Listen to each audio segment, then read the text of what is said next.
자, 오늘 여러분들과 함께 디시전, 이렇게 하기로 결심하다. 오늘은 하나님과 친밀해지기도 결심하다, 6번째 말씀을 함께 나누게 됩니다. 지난주에 제가 조금 몸이 안 좋아서 제가 영상을 틀어놓고 그 시간에 저는 잠깐 이렇게 링거를 맞으면서 좀 쉬는 시간을 가졌습니다. 죄송하고요. 제가 오늘도 이렇게 이제 완전히 회복된 상태는 아니기 때문에 어제 오늘 설교하는데 조금 이렇게 정신이 없더라고요, 제가. 그래서 여러분들이 오늘 설교를 들을 때 목사님이 어디서 실수하나, 어디서 말이 새나, 이런 것들을 좀 찾으려는 마음을 가지고 잘 들으세요. 10시에는 이게 통했는데 12시는 잘 안 통하네요. 잘 들으라는 이야기입니다.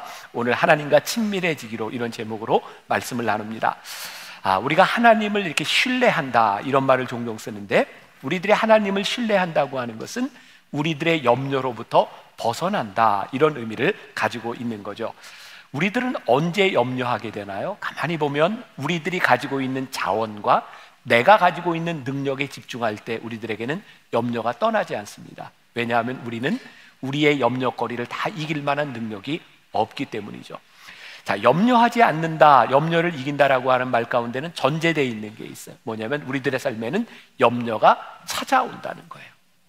여러분들이나 저나 오늘 이 자리에 앉아있는 사람들 가운데 어떤 사람은 큰 염려를 가지고 앉아있을 수도 있고, 어떤 사람은 염려를 벗어난 기쁨과 평안한 가운데 앉아있을 수도 있을 것 같아요. 근데 그런 우리들에게 예수님께서 풍성한 삶을 살도록 우리들에게 아주 중요한 비유를 말씀하고 계신 거예요. 이 말씀도 여러분들이 신앙생활하면서 참 많이 들었던 말씀입니다. 중요한 건 우리가 들었던 이 말씀을 우리들이 어떻게 삶에서 적용하느냐에 대한 부분이죠. 원리는 간단합니다. 예수님이 포도나무가 되시고 우리들은 가지다. 그리고 예수님이 말씀하시기를 가지인 너희는 포도나무에 붙어 있어야 열매를 맺을 수 있다라고 말씀하고 있어요. 우리들에게 찾아오는 염려, 우리들이 해결하지 못하는 염려는 대부분 우리들의 삶에 내가 주인 되어서 내 삶에 내가 왕좌를 차지하고 있을 때 염려는 떠나지 않습니다.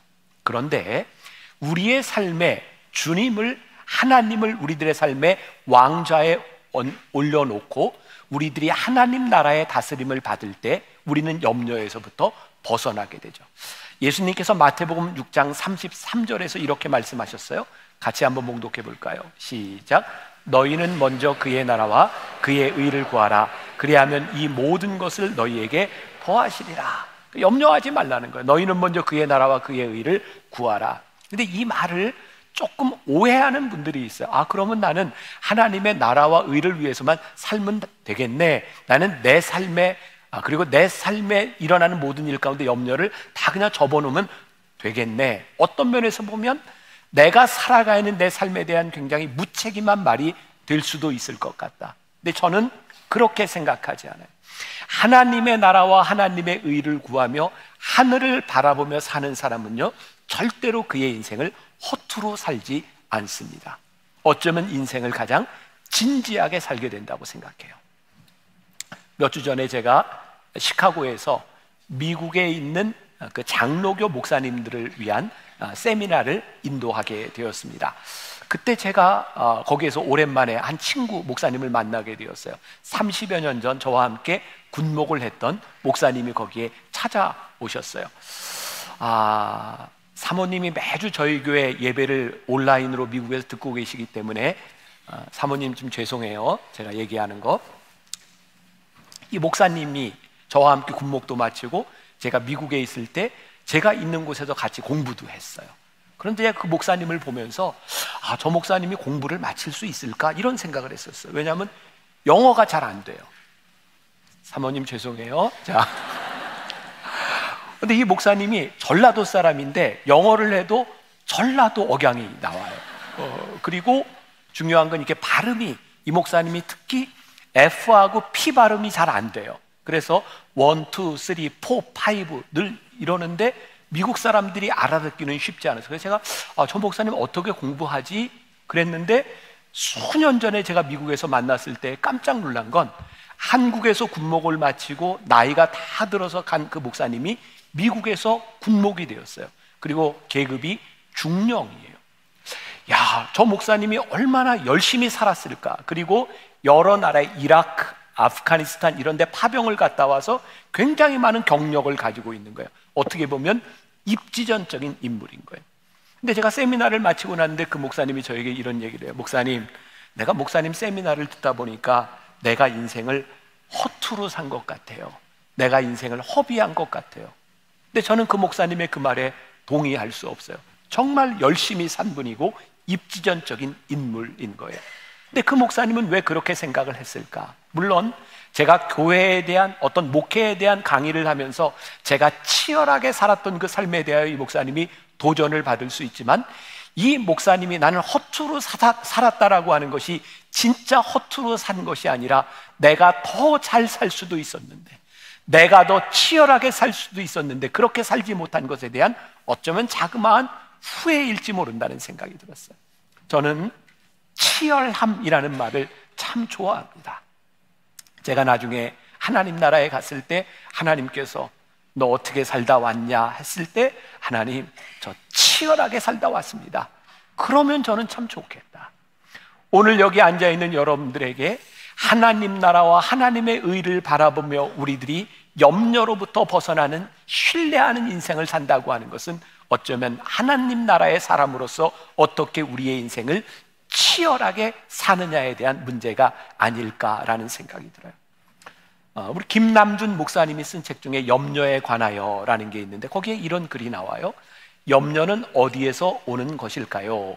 우리는 어떤 일에 대해 지나치게 염려하는 사람들에게 뭘 그런 걸 가지고 걱정하냐라고 말하기도 합니다. 이렇게 말할 수 있는 것은 그 사람이 염려하는 바에 우리는 집착하지 않기 때문입니다. 그것을 사랑하지 않기 때문입니다. 저는 이 말에 전적으로 공감합니다. 뭐 그렇게 염려하세요? 라고 이야기할 때 우리는 사실 그분이 염려하는 그것에 대하여 그만큼 집착하지 않기 때문에 우리들이 염려하지 않을 수 있어요.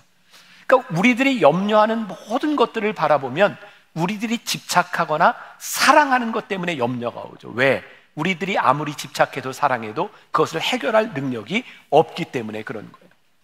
신뢰할 수 없는 것을 신뢰할 때에 우리들에게 염려가 찾아오는 거예요. 그러니까 오늘 말씀의 결론부터 이야기를 한다면, 우리들이 하나님을 신뢰할 때, 우리들이 포도나무 가지에 우리들이 붙어 있을 때 우리는 이 염려로부터 이길 수 있다는, 다시 이야기하지만 염려는 우리들에게 늘 찾아오는 거예요. 그 찾아오는 염려를 우리들이 어떻게 이길 수 있을까? 그리고 저는 또 이런 생각을 해요. 하나님을 신뢰하는 그리스도인, 하나님을 신뢰하는 사람이 된다면 참 좋은 사람 되겠다. 제가 이렇게 목사로서 이렇게 설교를 하면서 굉장히 복음적이지 않은 말처럼 들리는 설교를 할 때가 있어요. 여러분들 느끼시는지 모르겠지만, 여러분 예수 믿으면 여러분들 착하게 살아야 됩니다, 이런 얘기 많이 하잖아요. 제가 예수 믿고 우리들이 믿음으로 산다고 하는 것은 참 많이 배웠는데, 믿음으로 사는 사람이 얼마나 좋은 성품으로 이 땅 위에서 잘 살아야 되는지는 잘 이야기하지 않았던 것 같아요. 근데 저는 믿는 게 있어요. 하나님을 신뢰하는 사람은 진짜 좋은 성품의 사람이 되고 착한 사람이 될 수밖에 없다. 하나님을 믿고 신뢰하는 사람이 어떻게 다른 사람에 대하여 그렇게 막 대할 수 있을까? 하나님을 신뢰하는 사람은 다른 사람도 신뢰하는 그런 인생을 살지 않을까? 하나님을 신뢰하지 못하는 사람들의 특징, 늘 두려움 가운데 산다는 거죠. 자, 우리들에게 두려움이 찾아오면 우리는 어떻게 하죠? 두려움을 좀 이렇게 막아보려고 방어를 합니다. 예를 들면 이런 거죠. 나에게 돈이 많이 있는데 이 돈을 좀 지켜야 돼. 그래서 금고도 만들고 보안도 하고. 무서운 적들이 우리들에게 쳐들어올 때 대부분의 나라들이 다 이렇게 성벽을 이렇게 높게 쌓죠. 근데 가만히 보세요. 두려움으로 인하여 쌓았던 그 성벽이 우리를 두려움으로부터 구원해 주는 것이 아니라 어느 날 우리들이 그 속에 갇혀 있는 모습을 봐요. 고립되어 있는 모습을 봐요. 두려움 가운데 산다고 하는 것은 우리들의 관계와 모든 것을 또 단절하게 만드는 일일지도 몰라요. 이번에 제가 미국에 있는 동안 저에게 계속 차를 라이드를 줬던 한 목사님이, 젊은 목사님이 제 옆에 앉아 있다가 뜬금없이 저에게 물었어요. 목사님, 두려움의 정체가 무엇인가요? 여러분들도 한번 생각해 보세요. 여러분들의 인생의 두려움의 정체는 무엇일까? 짧은 시간이었지만 깊이 생각해 보았어요. 두려움의 정체는 뭐지? 생각해 보니까 우리들이 알지 못하는 것에 대한 두려움들이 우리들에게는 있어요. 특히 우리의 미래에 대한 부분들이죠. 그리고 여기 있는 사람, 저를 포함해서 모든 사람들이 겪게 될 죽음에 대한 두려움들을 우리는 다 가지고 있어요. 혹시 여러분들에게 해당되는 분이 있으면 손을 들어주세요. 혹시 죽어본 적이 있는 분 손 들어주세요. 아무도 없어요? 죽어본 사람은 죽음에 대한 두려움이라고 하는 표현보다는 이런 표현이 맞을 것 같아요. 죽어보니까 그거 안 좋더라, 싫어, 좋아라고 표현할 수는 있지만 두렵지는 않을 것 같아요. 결국 이 두려움의 정체를 보면 우리들이 알지 못하는 미지에 대한 두려움들이 우리들 가운데 있는 거예요. 그러니까 여러분들이나 저나 그런 두려움이 있는 거죠. 제가 지난 몇 주 동안 몸이 좀 많이 힘들었어요. 그냥 이렇게 정말 어지럽고 힘도 없고 굉장히 힘든데 그냥 그런 생각이 들더라고요. 사람이 이러다 죽는가 보다, 그런 생각이 들더라고요. 그래서 제가 아내한테 내가 아무래도 오래 못 살 것 같아, 그랬는데 한 주 만에 쌩쌩해졌어요. 그때 제가 하나님께 그런 질문을 던지게 되죠. 죽음을 생각하면 하나님, 제가 어떡할까요? 근데 분명한 게 있어요. 이건 저의 믿음의 고백이에요. 제가 죽을 때가 되면 하나님께서 저를 쓰실 만큼 쓰시고 데려가시겠다. 두려움에 대한 것보다는 어쩌면 기대가 있어요. 하나님이 나를 언제까지 쓰실까? 두려움은 늘 우리들에게 찾아오는 것이지만 어떻게 우리들이 이 두려움을 이길 수 있을까? 오늘 말씀의 결론은 하나님과의 친밀함이 답이다. 그래서 우리들이 하나님과 친밀해지기로 결심해야 되겠다는 거예요. 염려와 두려움이 우리들에게 찾아오는 것을 막을 수는 없지만 찾아오는 것들에 대하여 어떤 태도를 가지고 살아가느냐는 굉장히 중요한 거예요. 헨리 나우엔의 책 예수의 길에 보면, 제가 얼핏 읽었던 기억이 나요. 거기에 보면 장애 아이를 키우고 있는 부모에 대한 이야기가 나옵니다. 사람들이 그 부모에게 이렇게 얘기합니다. 어떻게 이 아이를 이렇게 평생 힘들게 키울 수 있어요? 부모가 이렇게 대답합니다. 괜찮습니다.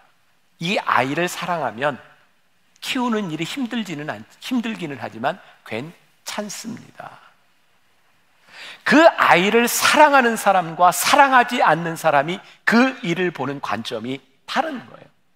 우리가 이 땅 위에 살아가면서 우리들에게 일어나는 수없이 많은 일들 가운데 우리들이 하나님과 친밀하게 살아가느냐 그렇지 않느냐는 굉장히 다른 차원의 문제인 거예요. 근데 오늘 이 친밀함에 대해서 우리들의 생각을 해보려고 하는데 저에게 이렇게 퍼뜩 떠오른 그런 예가 있어요. 제가 꽤 오랫동안 우리 손녀딸 얘기를 안 한 것 같아요. 그죠? 이제 할 때가 됐어요. 예. 저희 손녀딸이 이제 지금은 이제 멀리 떨어져 있으니까 제가 이제 여기 같이 있을 때 저 로비에 이렇게 보면 우리 손녀딸이 이제 할아버지 할머니도 좀 알아보고 이제 의사소통이 되는데 말은 아직 잘 못해요. 우리 손녀딸은 의사소통을 딱 한마디 가지고 표현을 합니다. 좋을 때는 싫을 때는 이게 우리 손녀딸이 의사표시를 하는 거예요. 제가 예배를 마치고 가끔 예배 전에 우리 손녀딸이 있을 때 할아버지한테 와 그러면 잘 안 오다가 이제 저한테 이제 안기게 됐어요. 근데 저에게 딱 안기다가도 엄마 아빠가 와 그러면 바로 갑니다. 굉장히 서운했어요. 근데 언제부터인가 제가 이렇게 안고 있는데 할머니나 뭐 다른 뭐 고모 할머니, 고모 할아버지 이렇게 와서 이렇게 와 그러면 하고 저한테 붙어 있어요. 이거를 어떻게 표현을 해야 될까요? 저에게 이 친밀함이 그렇게 와닿았어요. 하나님께서 우리를 어떠한 친밀함 가운데 우리를 보시는가. 만일 우리가 이 세상에 살아가면서 포도나무인 예수님께 붙어 있다고 생각했는데 세상에서 좋은 일만 생각, 그럼 글로 가. 친밀한 게 아니죠. 너희들 붙어 있으라는 거예요. 세상에 어떤 염려와 근심과 더 좋은 것들, 우리를 유혹하는 것들에서 일로 와 그럴 때 하고 주님께 붙어 있을 때 하나님께서 우리들에게 느끼시는 그 감정. 그러니까 우리들이 하나님을 믿는데 우리들이 인격적으로 믿는다고 한다면 이 인격적이라고 하는 것은 하나님과 우리 사이에 교통이 있는 거죠. 우리들에게 붙어 있으라는 거예요. 그때 너희들의 삶이 풍성해지리라는 거예요. 자, 요한복음 15장 16절 같이 봅니다. 자, 시작. 너희가 나를 택한 것이 아니요 내가 너희를 택하여 세웠나니 이는 너희로 가서 열매를 맺게 하고 또 너희 열매가 항상 있게 하여 내 이름으로 아버지께 무엇을 구하든지 다 받게 하려 함이니라. 야, 내가 너희를 택했어. 그러니 너희들이 내 안에 있어. 그러면 너희들이 풍성한 열매를 거둘 거야. 그런데 이 친밀함을 우리들이 구별해야 되는 것이 있는데, 그게 뭐냐면 익숙함과 친밀함이 다르다는 거예요. 익숙함은 우리들에게 굉장히 편안한 겁니다. 여러분, 우리들이 신앙생활을 하면서 언제부터인가 우리의 예배드리는 행위, 교회를 나오는 여러분들의 신앙의 이런 모습들, 언제부턴가 너무 익숙해졌어요. 예배드리는 게 편안해. 편안한 게 참 좋은 것이기는 하지만 이 편안함 때문에 관계가 깨질 수 있어요. 아마 부부 사이를 예를 든다면, 여러분들 언제부터인가 결혼을 하고 몇 년이 지나면서 편해지면 제일 편해지는 단계가 방구를 트는 거? 친밀해. 근데 참 이상하죠? 익숙해져서 내가 편안해지면 그 다음부터 노력을 잘 하지 않습니다. 편안해졌는데 관계가 소원해질 수 있어요. 편안함은 우리로 하여금 굉장히 수동적으로 만드는데, 친밀함은 편안하기 때문에 아무것도 하지 않는 것이 아니라 더 친밀해지기 위해서 우리들이 무언가를 하는 능동적으로 변하는 거예요. 오늘 여러분들에게 도전을 드리고 싶은 거예요. 여러분들이 신앙생활을 하면서 여러분들의 삶이 지금 하나님과의 편안한 가운데 머물러 있습니까? 아니면 내가 친밀함을 유지하고 더 친밀해지기 위해서 우리는 어떤 신앙적인 행위, 어떤 신앙적인 모습을 우리들이 가지고 있습니까? 만일 여러분들에게 이 친밀함을 위한 노력이 사라져버렸다면 여러분들은 이 친밀함 가운데 거하지 않을 수도 있어요. 요한계시록 3장 20절, 유명한 말씀이죠? 같이 한번 봉독합니다. 시작. 볼지어다 내가 문 밖에 서서 두드리노니 누구든지 내 음성을 듣고 문을 열면 내가 그에게로 들어가 그와 더불어 먹고 그는 나와 더불어 먹으리라. 요 말씀을 기초로 한 유명한 성화가 있어요. 많이 들어보셨을 거예요. 예수님이 문 밖에 서서 두드리시는데 보면 저 성화가 유명한 건 뭐예요? 예수님이 두드리시는 저 문에 문고리가 없다는 거예요. 예수님이 저 문에 들어가시려면 안에서 열어야 예수님이 들어가십니다. 예수님은 우리 곁에 늘 계세요. 포도나무로 우리들 곁에 계세요. 그런데 이 포도나무에 가지가 붙어 있느냐 그렇지 않느냐는 누구에게 달려있어요? 가지에게 달려있는 거예요. 오늘 우리들이 어떻게 능동적으로 이 친밀함을 유지하며 살아가는가? 자, 누가복음 19장에 보면 우리가 잘 아는 삭개오에 대한 이야기가 나오고 있어요. 삭개오는 여리고의 세리장이었습니다. 그에게 상처가 있었죠. 돈을 많이 모았지만 고립감, 사람들이 누구도 그와 관계를 하지 않는 고독감이 있었어요. 어느 날 소식을 듣습니다. 예수님께서 여리고로 지나가신대. 근데 그 예수님은 세리와 죄인들의 친구래. 삭개오가 예수님을 만나야 되겠다는 생각을 하죠. 그래서 옛날에는 뽕나무라 그랬고 요즘 성경에는 돌감람나무라고 이야기를 하죠. 감람나무 위에 올라가서 예수님이 지나가시는 그 길 위에서 예수님과 눈빛이 마주쳐요. 예수님께서 삭개오에게 이렇게 얘기하십니다. 삭개오야, 속히 내려와라. 오늘 내가 내 집에 유하여야겠다. 예수님과 삭개오의 친밀함이 만들어진 거예요. 그리고 삭개오는 예수님과의 친밀한 관계 속에서 그의 삶을 고백하죠. 예수님, 내가 네 것을 토색한 일이 있으면 갚겠습니다. 내 재산의 절반을 내놓겠습니다. 그의 인생의 관점이 바뀌어지는 역사가 일어나게 돼요. 중요한 것은 예수님이 지나가신다는 그 소식을 듣고 이 친밀함이 만들어질 수 있었던 중요한 이유 가운데 하나는 삭개오가 나무 위로 올라갔다는 거예요. 오늘 우리들의 삶에 이 친밀함을 만들어 가기 위해서 우리들이 무엇을 하는가? 이게 우리들의 신앙의 도전이 되었으면 좋겠어요. 요 몇 달 동안 제가 제일 많이 인용한 성경 구절 중에 하나가 시편 46편이에요. 하나님은 우리의 피난처시요 힘이시니 환난 중에 만날 큰 도움이시라. 그러므로 땅이 변하든지 산이 흔들려 바닷 가운데 빠지든지 바닷물이 솟아나고 뛰놀든지 그것이 넘침으로 산이 흔들릴지라도 우리는 두려워하지 아니하리로다.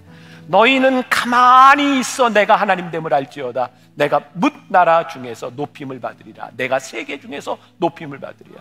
이렇게 말씀을 준비하면 이 이미지가 머릿속에 이렇게 떠오르는 거예요. 저에게는 그런 이미지인 거예요.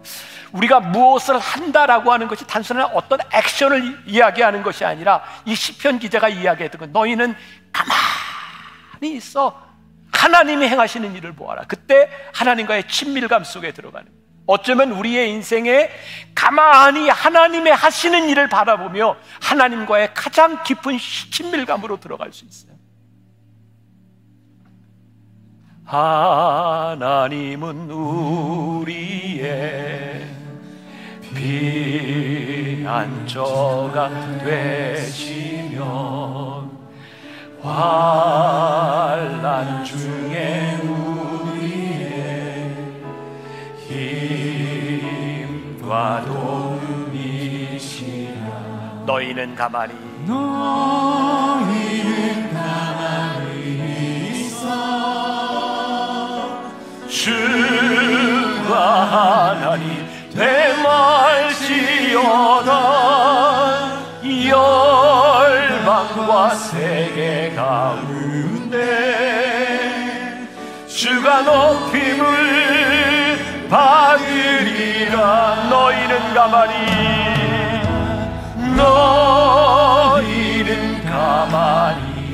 있어 주가 하나님 되말지어다. 열방과 세계 가운데 주가 높임을 받으리라. 사랑합니다. 사랑합니다 내 아버지. 찬양합니다 내 온 맘 다하여. 선포합니다 예수 그리스도 주님 오심을 기다리며. 이 찬양을 부르면서 시편 기자의 풍성함이 느껴지지 않으세요? 하나님과의 관계의 친밀함이 느껴지지 않으세요? 우리가 하나님을 신뢰할 때 우리들에게 일어나는 일, 제가 두 가지를 짧게 이야기합니다. 하나는 나 자신 안에서 나와의 관계 회복이라고 생각해요. 우리는 관계를 이야기할 때 늘 양자 간의 그 관계를 이야기하죠. 근데 사실 참 중요한 게 내 속에 있는 나와의 관계예요. 여러분들은 여러분들 스스로를 얼마나 신뢰할 수 있어요? 가끔 우리는 이런 표현을 써요. 내 마음 나도 몰라. 내 마음 잘 모르겠어요. 내가 살아가면서 내가 하는 일들에 대하여 내가 그렇게 신뢰할 수 없어요. 우리들이 수없이 할 수 있다고 이야기해 보지만 진짜 할 수 있는지 모르겠어요. 신뢰라고 하는 것은요, 내가 하나님을 믿는 나를 신뢰할 수 있는 거예요. 참 말이 재미있죠. 하나님을 믿는다. 근데 하나님을 믿는 나를 신뢰하는. 그때 나 자신에 대한 신뢰가 찾아오죠. 그리고 나 자신에 대한 신뢰가 찾아올 때 우리는 내가 가지고 있었던 부정적인 생각이 아니라 나를 신뢰하는 마음으로 상대방들을 대하기 시작해요. 가만히 보면 우리들이 누군가의 관계를 맺고 누군가를 대할 때 사실은 내 속에 있는 내 모습 그대로 누군가를 대할 때가 많죠. 깊이 생각해 보세요. 그게 여러분들 모습입니다. 저도 퍼뜩 생각이 나요. 우리 아들이 고등학교 3학년 때 저한테 와서 이렇게 얘기했어요. 아빠, 집에서는 공부가 잘 안 돼요. 독서실을 끊어주세요. 제가 이런 지하에 단호하게 안 돼. 그 얘기를 딱 하는 순간 제 머릿속에 떠오른 건 제가 고3 때 독서실에서 매일 밤마다 당구를 쳤거든요. 안 돼. 왜? 내 경험인 거예요. 가만히 보세요. 여러분들의 자녀를 신뢰하지 못하는 많은 경우들 가운데 여러분들의 경험이 자리 잡고 있습니다. 누군가를 향해서도 마찬가지. 사실 누군가를 대할 때 내 상처가 그대로 투영되는 겁니다. 내가 나를 신뢰할 수 있는, 내가 하나님을 신뢰하는 나를 신뢰할 수 있을 때 비로소 우리는 신뢰하는 인생이 되는 거예요. 저는 나를 믿을 수 있는, 나를 신뢰할 수 있는 그것은 하나님을 믿는 자들의 특권이라고 생각해요. 우리들에게 어떤 수많은 자격들이 있기 때문이 아니죠. 왜? 오늘 본문 말씀 2절을 봅니다. 무릇 내게 붙어있어 열매를 맺지 아니하는 가지는 아버지께서 그것을 제거해 버리시고 무릇 열매를 맺는 가지는 더 열매를 맺게 하려 하여 그것을 깨끗하게 하시느니라. 생각해 보니까 내 인생에 가지치기를 하셨던 아픔들이 있는 거예요. 하나님, 그것까지 치셔야 되겠어요? 오늘 제가 10시 예배를 드리는데 우리 성도들 가운데 제가 설교를 하는데 보이는 얼굴들이 있는 거예요. 지금 가지치기를 당하고 있는 인생의 어려운 때를 지나가고 있는 성도들이 보이는 거예요. 근데 제 마음속에 그런 생각이 들어요. It's okay. 괜찮아. 왜? 하나님께서 너로 하여금 풍성하게 하시기 위하여 지금 내 인생에 가지를 치시는 거야. 네 인생이 망가지지 않아. 괜찮아. 아, 하나님이 내 인생에서 일하고 계시는구나.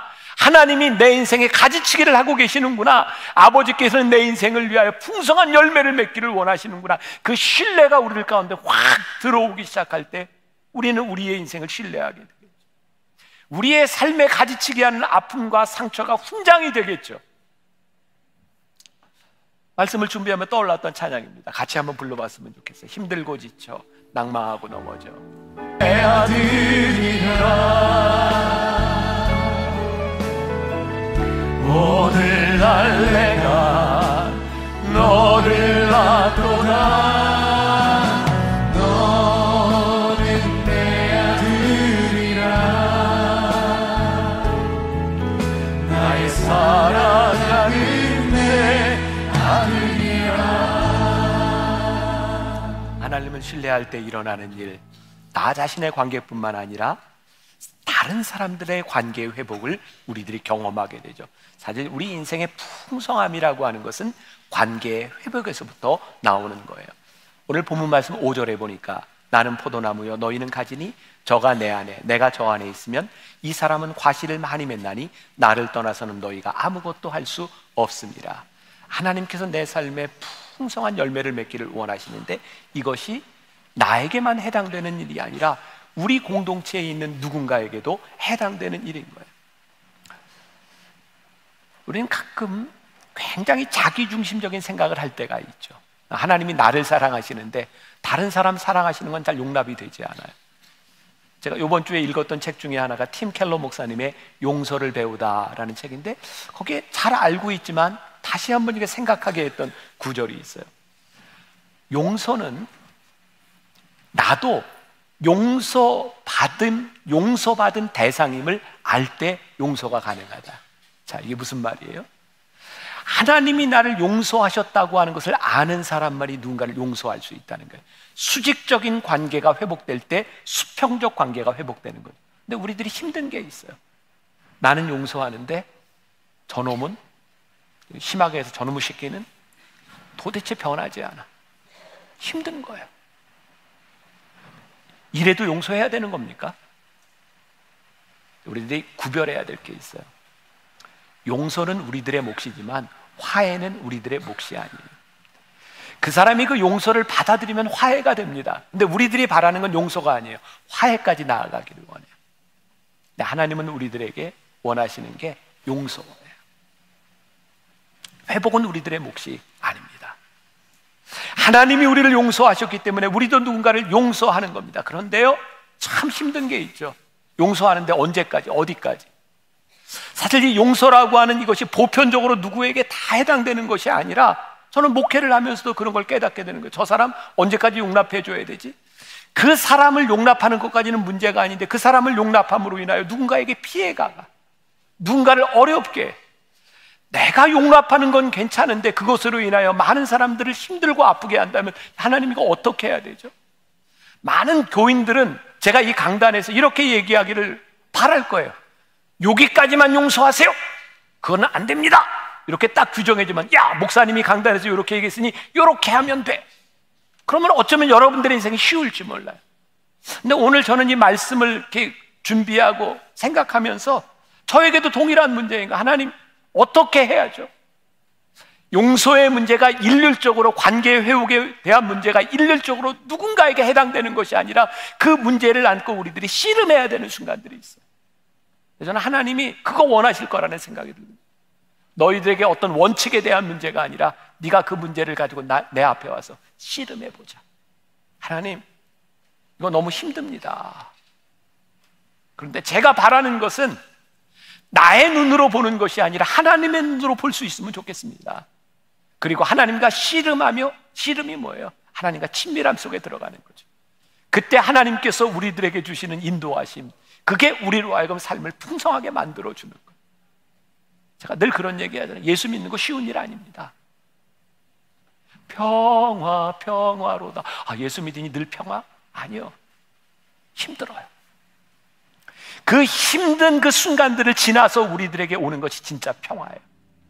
나는 그냥 늘 평안해. 예수 믿었더니 걱정이 하나도 없어. 저게 새빨간 거짓말이라고 생각해요. 진짜 예수 믿으면 말씀 때문에 우리 마음이 괴로워요. 그게 정상이에요. 그리고 그 과정들을 지나갈 때 우리들에게 주시는 평안이, 말씀을 마무리하려고 합니다.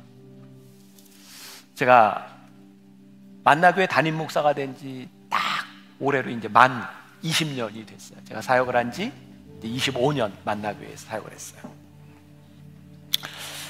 제가 담임이 되었을 무렵에 저에게 제일 힘든 거는 어떤 거였냐면, 우리 장로님들이 그때 한 48분 정도 계셨는데, 제가 유치원 시절부터 저를 보았던 분도 계시고, 또 그 장로님들의 자녀들이 저하고 친구 세대예요.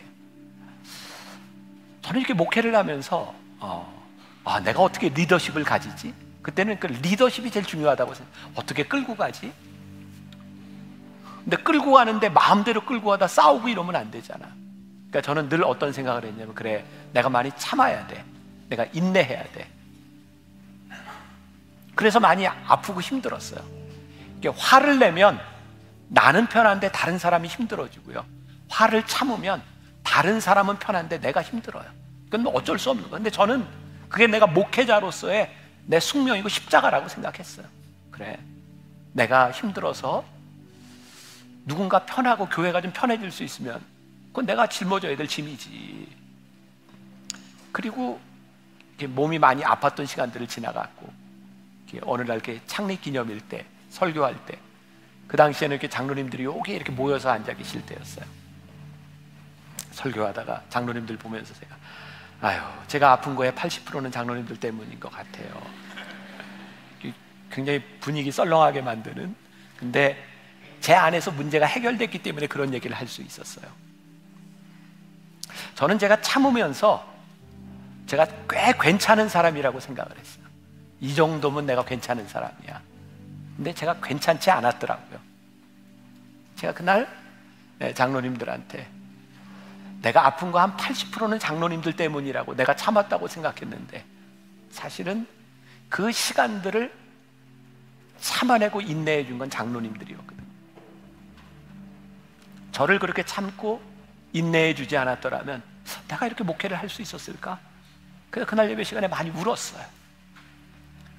그리고 저분들이 나를 참 많이 참아주었구나 라고 생각하는 순간, 그것을 깨닫는 순간 진짜 내가 괜찮은 사람이 되었구나 라고 생각했어요.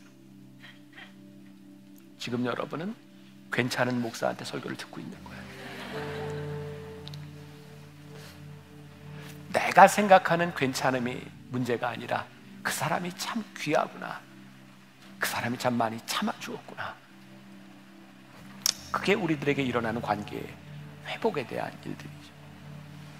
하나님은 우리들의 삶에 풍성한 열매를 맺기를 원하세요. 그 풍성한 열매는 관계의 회복에서부터 일어나는 거예요. 제가 여러분들에게 숙제를 하나 드리고 싶어요. 이번 한 주간 여러분들이 하나님과의 친밀함을 위하여 여러분들이 할 수 있는 일이 무엇일까요? 그리고 그 친밀함 가운데 여러분들이 들어갔을 때 그 친밀함으로 인하여 내 속에 있는 이 문제와 갈등이 해결되고, 내가 이렇게 해결하지 못했던 관계의 문제들이 회복됨으로 인하여 우리들이 고백할 수 있는 그 풍성함, 다음 주일날 나올 때 하나님, 제가 이 풍성함을 가지고 제 삶의 이 열매를 가지고 하나님 앞에 나왔습니다. 그래서 우리들이 오늘 결심하자는 거예요. 하나님과 친밀해지기로 결심하자. 예수 믿는데 우리들에게 좀 변화가 좀 일어나야 되지 않겠어요?